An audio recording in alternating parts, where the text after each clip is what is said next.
வணக்கம் friends, welcome to Dakshata சமையல். இன்னைக்கு வீடியோவில் நம்ம என்ன ரெசிபி பார்க்க போகிறோம்னாங்க, ஒரு பிரசாதம் ரெசிபி திருவாதிரை களி. வாங்க அது எப்படி செய்யுதுன்னு வீடியோக்குள்ளே போய் பார்க்கலாம். திருவாதிரை களி செய்கிறதுக்கு ஃபஸ்ட்டு அரிசி ஊற வச்சுக்கலாங்க. இது 200 கிராம் அளவு காட்டுற கப்பு. இந்த கப்பில் 1 கப் பச்சரிசி. இது நல்லா வாஷ் பண்ணிக்கலாங்க. பாருங்கள், நல்லா வாஷ் பண்ணி வடிச்சிட்டோம். இப்போ 2 டம்ளர் தண்ணி விட்டு 1 மணி நேரம் இந்த அரிசியை நல்லா ஊற வச்சுக்கலாங்க. பாருங்கள், 1 மணி நேரம் ஊறிடுச்சு. இப்போ இதை நம்ம தண்ணி வடிச்சுக்கலாம். பாருங்கள், அறவே தண்ணி இல்லாமல் நல்லா வடிச்சிட்டோம். அடுப்பில் ஒரு கடாய் வச்சுக்கலாங்க. இப்போ அடுப்பு லோ ஃப்ளேமில் தாங்க இருக்குது.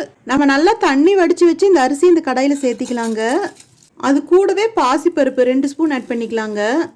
அடுப்பு லோ ஃப்ளேமில் வச்சு நல்லா ஈரம் வற்றி போகிற வரைக்கும் நம்ம வறுத்துக்கணுங்க. லைட்டாக கோல்டன் ப்ரௌன் ஆகணுங்க. பாருங்கள், நல்லா இந்த பதத்துக்கு வறுத்துக்கணுங்க. ஈரத்தன்மையும் நல்லா போயிருச்சு, இந்த அளவுக்கு இருக்கணுங்க. இப்போ இந்த ஸ்டேஜில் நம்ம அடுப்பு ஆஃப் பண்ணிடலாங்க. ஆறுனதும் நம்ம இதை மிக்ஸி ஜாருக்கு மாற்றிக்கலாம்.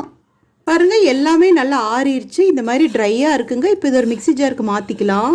இப்போ இதை நம்ம நல்லா நைஸ் பவுடர் அரைச்சி எடுத்துக்கலாங்க. பாருங்கள், நம்ம அரைச்சி எடுத்துட்டோம். இந்த மாதிரி தாங்க அரைச்சி எடுத்துக்கணும். இப்போது திருவாதிரை களி செய்கிறதுக்கு அடுப்பில் ஒரு கடாய் வச்சுக்கலாங்க. 1 கப் அரிசி எடுத்துருக்கோன்னா நம்ம 1.5 கப் வெல்லம் சேர்த்திக்கலாங்க. வெல்லம் நல்லா கல்லில் வச்சு தட்டி வச்சுருக்கேங்க. அதான் பொடியாக இருக்குது. இதில் 2 ஸ்பூன் தண்ணி விட்டுக்கலாங்க. தண்ணியில் இந்த வெல்லம் நல்லா கரையிட்டோம். பாருங்கள், தண்ணியில் வெல்லம் நல்லா கரைஞ்சிருச்சு. இப்போ இந்த கடாய் எடுத்துட்டு அதில் வேறு ஒரு கடாய் வச்சுக்கலாங்க. ஒரு சில்வர் வடிகட்டியால் வடிச்சுக்கலாங்க. பிளாஸ்டிக்கில் வடிச்சிடக்கூடாது. பாருங்கள், நல்லா வடிச்சிட்டோம். இப்போ அரிசி பருப்பு வேக வைக்கிறதுக்காக இதில் 1.5 கப் தண்ணி விட்டுக்கலாங்க.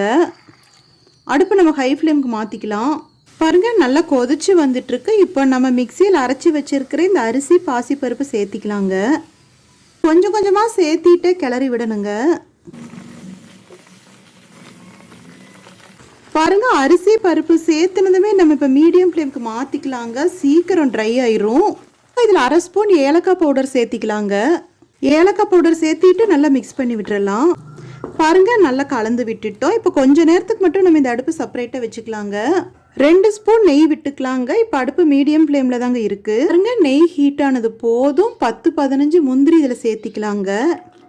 கோல்டன் ப்ரௌனாக ரோஸ்ட் பண்ணிக்கலாம். பாருங்க, முந்திரி கோல்டன் ப்ரௌன் ஆயிடுச்சு. இப்போ இதை எடுத்துடலாங்க. இதே அடுப்பில் இப்போ அதே அடுப்பில் நம்ம ஆல்ரெடி கலந்துட்டு இருந்த கடாய் வச்சிடலாங்க. நம்ம வறுத்து வச்சிருக்கிற அந்த முந்திரி நெய் இதில் சேர்த்துடலாம். இப்போ நல்லா மிக்ஸ் பண்ணி விட்டுறலாங்க. இது 2 in 1 ரெசிபிங்க. திருவாதிரை களியும் கூட, இது அரிசி அல்வாவும் கூட. நல்லா மிக்ஸ் பண்ணி விட்டுறலாங்க.